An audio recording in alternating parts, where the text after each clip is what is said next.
The winter solstice is here. Hi everybody, Charles Barber, founder and formulator of Crucial 4 and Crucial 4 Farms. And today I want to talk a little bit about winter. Some of the things that we're going to cover in this video is the organs that this season governs, some of the spiritual aspects of this season, and also some things that you can do at home to kind of help you navigate this season with ease and feel limitless in that.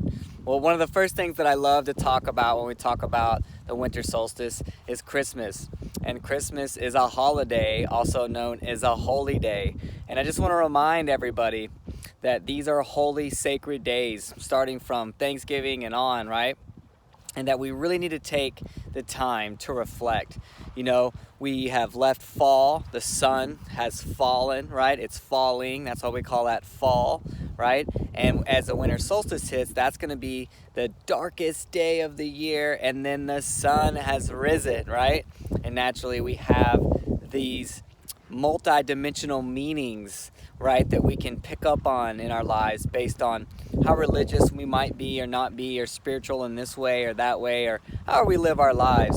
Because I find it to be so amazing that no matter, which decree that you affirm, there is always a calling or a connection to through the times, through the seasons. And that's one reason why I love it so much. It might not have made too much sense for some people, but I think a lot of you get that, because like I said, we left fall, right? The sun's falling, and then now it's setting at its lowest point on the winter solstice and rising again. And in Christianity, we celebrate the birth of Christ, or the Son of God, right? And so there's this multi-dimensional meaning that can be there as well. But again, to go back, these are holy, sacred days. These are times when we really need to slow it down, and probably I should do that now with my voice because that's really how we should be. We shouldn't be so go, go, go. And in the winter months, the organs that are governed are our kidneys and bladder. And I know a lot of you guys are real familiar with kidneys because maybe you've had anxiety in the past. I know I have.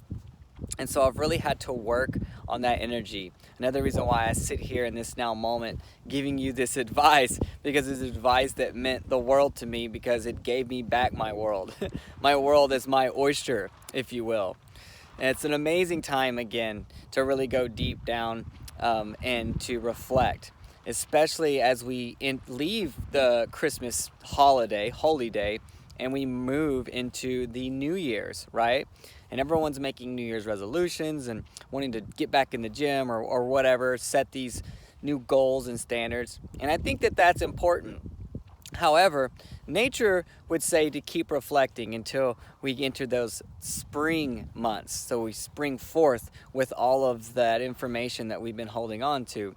But astrologically, you do see the sun rising again. It's fallen all its way, and now it's on its way up into summer, where it's in its highest peak or point in the sky, which gives us the most day, right? So it is interesting, how we have those two kind of complexities. Also, in traditional Chinese medicine, the Chinese New Year doesn't happen till way after our New Year in America. And so actually, I think it's about a month after. So right kind of when that spring energy really kind of comes forth. So it's very, very interesting. But the key doesn't really matter. The context is when exactly you're celebrating these things. It does and doesn't, but the idea is to embellish it in the season and to understand that these seasons are very important for us to attune to and adhere to. And one thing I do love the most about the winter is when we talk about the Christ, or the Christ within, and Christmas, and we see Mary in the manger, and I know a lot of people confuse this holiday with materialism, and I know a lot of you watching this video really, understand that there's a deeper spiritual meaning to these days. But to go even deeper into that, think about, all of the stories that might have been told before we had the internet, and and how the lore got passed down, because it's way before Christianity even was around. This was a holy day. This was a sacred day because of astrologically how the sun was. Because you have to think that before Christianity, we could say that we were definitely more not hunter-gatherers per se, but we definitely depended more on our community and each other for our food supply, and for our emotional needs. And so naturally we were more in smaller communities, and we knew probably more people than we know now, or maybe not so much in that sense, but depends on how you look at knowing somebody. If you just talk to them on Facebook or not, actually getting to feel the energy. I would say we probably knew more people back then because we knew them better. We had closer relationships with these people.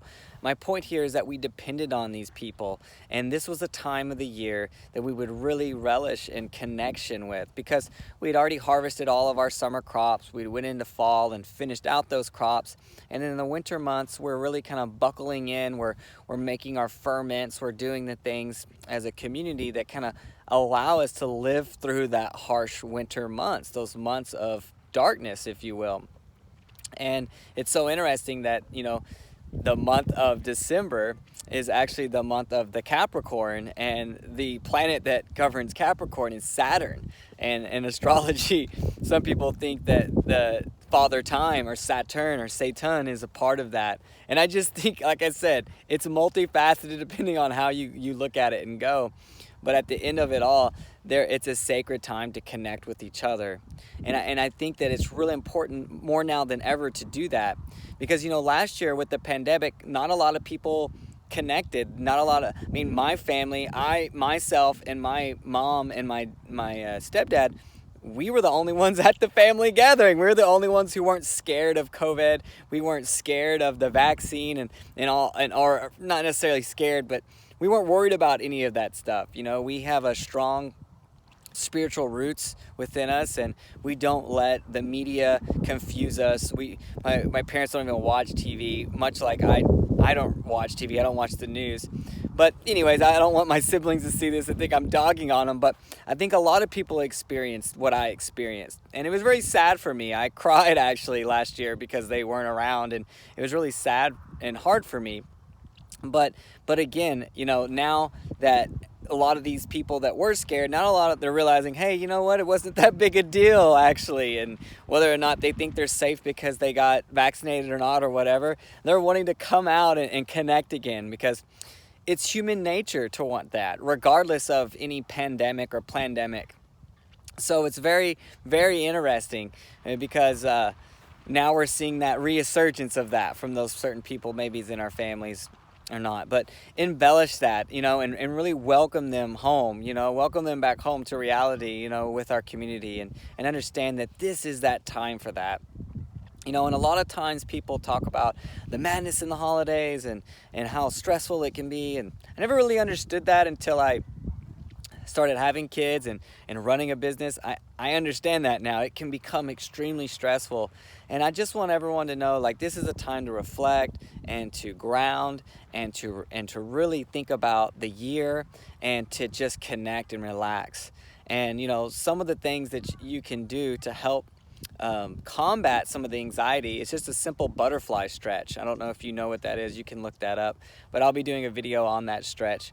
But it's a simple stretch that you can do that really activates the groin area, which is actually connected to your kidney meridian, and that also envelops emotions like stress and anxiety. But other things you guys can do, you can do like the magnesium bicarbonate and a lot of the adaptogenic herbs and the mushrooms. But also thinking about bringing in some warm teas that help nourish your body, things that can kind of help slow you down. This is the time for that now. So with the kidney and the bladder being in full force, one thing to remember also is to stay hydrated. It's so easy to become dehydrated in the winter months because we're not outside sweating and working and playing, but we can actually become just as dehydrated in the summer months as we do in the winter months, because the fall brings in those chilly winds, and some of those winds can chap us up. I don't know if any of you live in the mountains, but I know when I go to the mountains in the wintertime, I get so dry. It's so dry, so it's really hard to stay hydrated. So using things like coconut water, the Icelandic sea salt in your water, these are really great tips, things that you can apply to your life, things that my family and my community applies to their lives, and we see phenomenal benefits.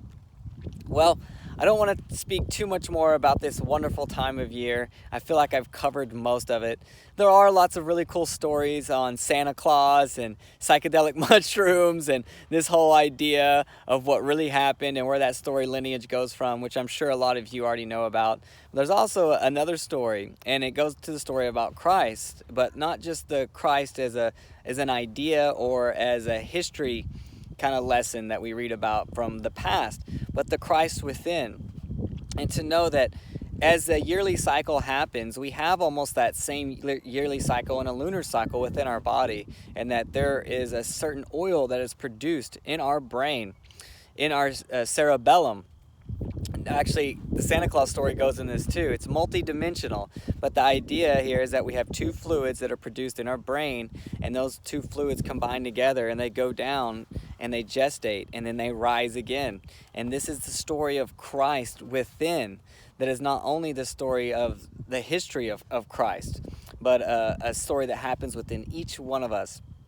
And I don't want to spend too much time on that because it's a real powerful story that has many details, and maybe not everyone's ready for that. Sometimes I feel like this spiritual information that I'm in isn't necessarily the information that I should share with the world. So I like to do little tidbits on it all and how it's all kind of enveloped in this season.